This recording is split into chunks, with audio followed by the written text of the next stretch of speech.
কিছু দরকার আছে নাকি? আমি এই হিসেব করতে করতে দেখলাম আগের বার ফসল উঠবার সময় টাকা দাওনি, কিন্তু কেন? আগের বার যখন ধান চাষ করেছিলাম ফলন একদম ভালো হয়নি। মাঝে যে প্রাকৃতিক দুর্যোগটা হয়ে গেল না, তার জন্য সব নষ্ট হয়ে গেছে। কি করে আপনাকে দেব? ওসব আমি কিচ্ছু জানি না। প্রত্যেকবার ফসল উঠবার সময় আমার ভাগের টাকা চাই। তোমরা আমার জমিতে চাষ করছো, এটা তোমাদের বাবার জমি নয়। হুজুর, আপনি আমাকে যা ইচ্ছে তাই বলুন, কিন্তু দয়া করে আমার বাবা মা সম্পর্কে উল্টোপাল্টা কথা বলবেন না। আচ্ছা আচ্ছা, ঠিক আছে।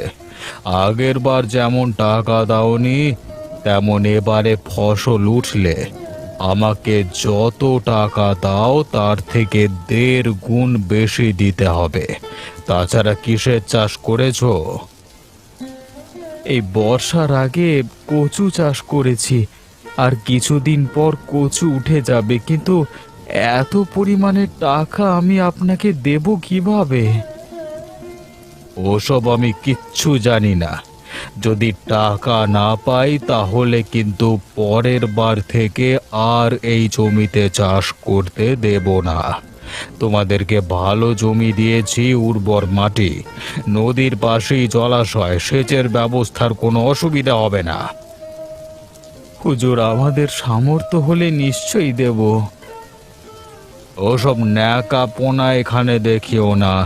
যেটা বললাম সেটা যেন হয়। এখন আসতে পারো।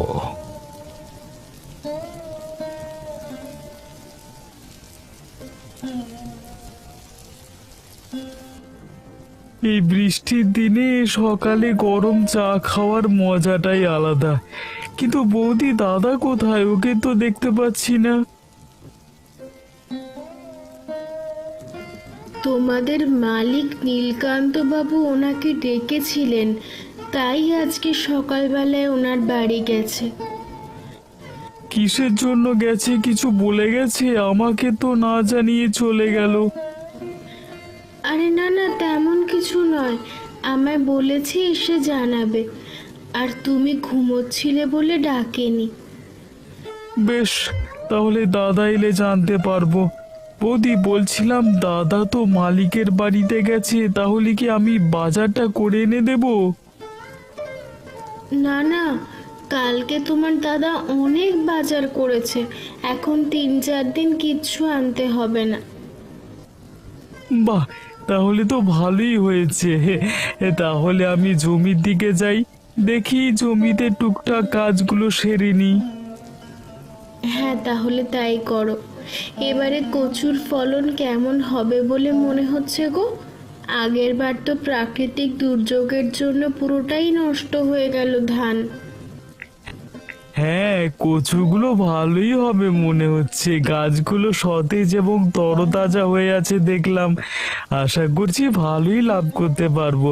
ঠিক আছে বৌদি, আমি উঠলাম। হ্যাঁ, যাই মাঠ দিক থেকে ঘুরে আসি।